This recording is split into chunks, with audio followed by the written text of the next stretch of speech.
നമ്മള് എന്താ, പക്ഷെ നമ്മൾ തളരാൻ പാടില്ല. മെന്റലി സ്ട്രെങ്ത് ഉള്ള ആളായിരിക്കത്തില്ല, പക്ഷെ നമ്മൾ തളർന്നു പോകാൻ പാടില്ല. അപ്പൊ നമ്മുടെ ജീവിതത്തിൽ എന്തൊക്കെയാ നാളെ സംഭവിക്കാൻ പോകാന്ന് നമുക്കോ എനിക്കോ ചേട്ടനൊന്നും പറയാൻ പറ്റൂല. അപ്പം പിന്നെ നമ്മൾ മെന്റലി സ്ട്രോങ് ആവുന്ന ആൾക്കാരെ കാണിക്കേണ്ട ആവശ്യമെങ്കിലും മെന്റലി നമ്മൾ ഭയങ്കര തളർന്ന ആളാണെന്ന് ആൾക്കാരെ കാണിക്കാൻ പാടില്ല. നമ്മുടെ ചുറ്റുമുള്ളവർ നമ്മളെ നോക്കി നിൽക്കുന്ന കുറേ പേരുണ്ട് നമ്മുടെ വീട്ടിൽ. ഇപ്പൊ നമ്മുടെ അച്ഛന് അമ്മ, എന്താ അച്ഛന് അമ്മ, സഹോദരങ്ങള്, ആൾക്കാര്, ബന്ധുക്കള്, ഫ്രണ്ട്സ്, അങ്ങനെ കുറേ പേരില്ലേ. അപ്പൊ നമ്മൾ അവരെ ഇങ്ങനെ നോക്കണം. എപ്പോഴും നമ്മളിങ്ങനെ വീക്കായിട്ട് അയ്യോ പോയി അയ്യോ പോയി അയ്യോ പോയി എന്ന് പറഞ്ഞിരുന്നാൽ അവർക്കൂടെ വിഷമം ഉണ്ടാക്കാന്നല്ലാതെ വേറൊരു പ്രയോജനം നമുക്ക് നമ്മളെയും കൊണ്ട് അവർക്ക് ഉണ്ടാവില്ല. അപ്പൊ നമ്മളെയും കൊണ്ട് അവർക്ക് എന്തെങ്കിലും പ്രയോജനം നമ്മൾ കുറച്ച് ഹാപ്പി ആയിട്ടിരിക്കുക.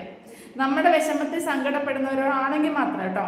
ഇപ്പൊ നമ്മൾ എങ്ങനെ കാണിച്ചാലും നമ്മളിപ്പോ എന്ത് കാണിച്ചാലും ചിലപ്പം ചേട്ടൻ അത്ര നല്ല ഫ്രണ്ട്സ് ഉണ്ടെന്നാണ് ചേട്ടൻ പറഞ്ഞത്. അപ്പം കുറച്ച് ഫ്രണ്ട്സിന് വിഷമം ഉണ്ടാവും. അതായത് നമ്മുടെ അച്ഛനും അമ്മയ്ക്കും. നമ്മളിപ്പോ എന്തൊക്കെ തോന്നിയാസം കാണിച്ചാലും നമ്മളെ